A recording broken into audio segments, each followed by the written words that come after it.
او هغه کس دی عبدالله ابن ابی چې د نبی علیہ السلام دومره سپکاوی کړی دی چې ابو جهل دومره نه دی کړی دومره سپکاوی کړی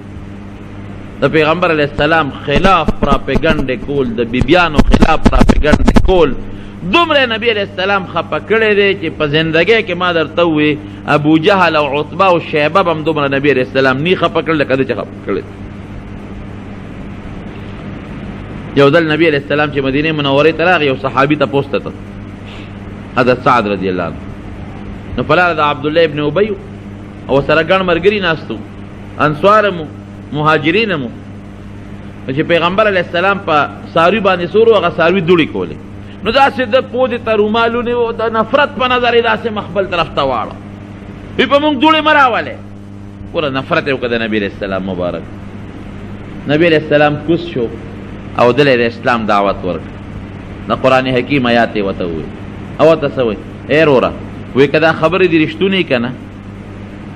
نو وی کور کښېنه که څوک درله لغوي ته یې وایي او چې څوک نه درځي نو مونږ ولې تنګې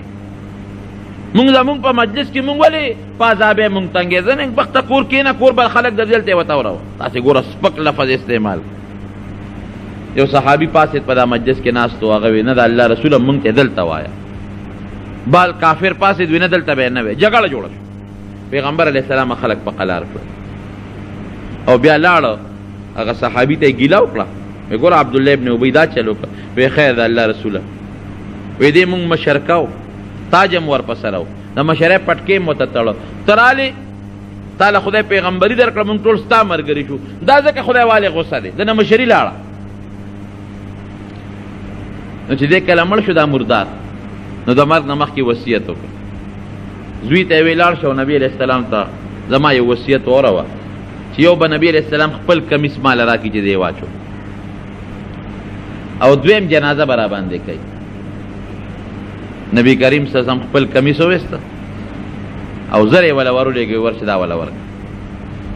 او جنازې تپوس یې وکړه هغه ټیم نه نبي علیہ السلام ورغی خو چې څنګه پیغمبر علیہ السلام ور مخکې کېده عمر فاروق ورغی لمن نه کلک ونیوه وی دا الله رسول څه کوې وی جنازه کوم وی دا ته نه پېژنې ته جنازه کې دا څوک دی دا خو هغه سړی دی چې ستا یې دومره زړه خفه کړی دی او زړه یې دله دردمن کړی دی چې په مخ د ځمکه به دومره خفګان تا ته ابوجهل او چام نه رسولی وی عمره پرېمېده اخرا لرې شه د مان وی مه کوه د جنازه وی یخواشه دی جنازه ولې جنازه کې د الله رسوله مه کوه وی انی اريد ان یسلم الف من قومه دا مې اراده ده چې د په قوم کې زرګونه خلک څوک کافر دي او څوک منافقین دي چې دا خدای مسلمانان کی ته پرېږده ما پرېږده نبی علیہ السلام مخکې شو جنازې وله او زما په جنازه دی خدای نه بخي په خپل عمل به بخي کمیس به ورته واچو چې جنازه نبی علیہ السلام وکړه نو قرآن حکیم کې الله آیت نازل استغفر لهم او لا تستغفر لهم ان تستغفر لهم 70 مرة فلن يغفر الله لهم غالبا داسې الفاظ بیا رستو راځي چې لا تصلي على احد منهم مات ابدا ولا تقم على قبره وی آینده د پاره د منافق جنازه ګورېونه کی الله پاک نبی علیہ السلام ته حکم نازل د منافق په قبر باندې ودرېږي جنازه به نه کې او یا کرتا ته ولا بخنه غواړي دا منافق ته نه بخم بیا جنازه ونه کی عمر چې سوي لوټي کې ویلي لیکن د دواړو جهانو سردار خو دغه وخت پورې لا منې شوی نو وروسته منې شو منافق د جنازې نه جنازې وکړه ګوره د خو اخلاقو مظاهره وکړه نو د عبدالله ابن ابی چې څومره قومو منافقین کافر په زرګاو خلک رب العالمین مسلمانان کړل موږ د سره څه کوو دی را سره څه موږ د خلاف پراپیګنډې کوو او دا پیغمبر راځي زموږ د سړي له کمیس هم ورکوي دوام وله کوي جنازه هم پکې په هغه خو اخلاقو پروردګار په تاریخ کې راځي چې په زرګاو خلک د عبدالله ابن ابی منافق د قوم الله پاک مسلمانان کړل خو اخلاقو کې چې کم کمال دی قسم دی که دا په بد اخلاقۍ کوشته که ما چا سره بد اخلاقي وکړه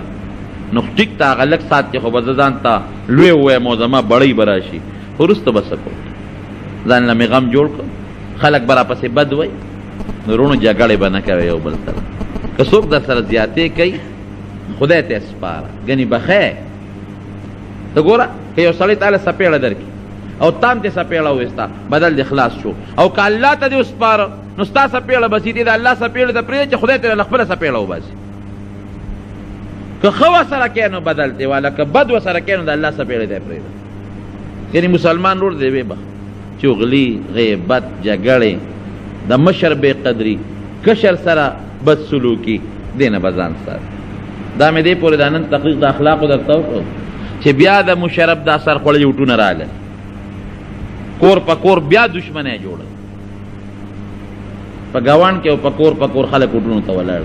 یو ته مقابلې ته بل ته مقابلې ته بل ته نو دغې وټونو والا تام ویم او تاسو تام ویم چې پام کوئ جګړې ونه کوئ یو بل سره اختلاف ونه کوئ د یو بل بد ونه وایئ څوک پاس شو نو څه جنت ته به لاړ شي او که څوک پیل شو نو څه دوزخ ته به لاړ شي جګړې به نه کوئ د ښو اخلاقو سره به مخامخ کېږئ ښه خوی به چلوئ په صحیح طریقه باندې کافر قومونه که یو بل سره وټونه کوي نو چې کم پاس شي او پیل شي یو بل ته ورته رغاړو یو بل له لاس ورکړي او مونږ خلک چې وټونه وکړو چې څوک پال او پیل شي چې دا کم پیل شي دښمني ورسره جوړه کړي دا خوش عادت دی ښه عادت مونږ مسلمانان یو ټول وایي الحمدلله او مونږ دا غواړو چې د مونږ د هغسې خوی شي کم خوی چې د دواړو جهانو د مبارک سردار او په کم مشن په کم مقصد چې رسول الله مبارک الله دنیا ته رالیږلی دی پکار چې په هغه مقصد کې مونږ ځان کامیاب نو غیبت چغلي بد اخلاقي جګړې یو بل پسې سپکې ویل د یو بل خلاف پراپیګنډې کول دا ټول ګناه کبیره دي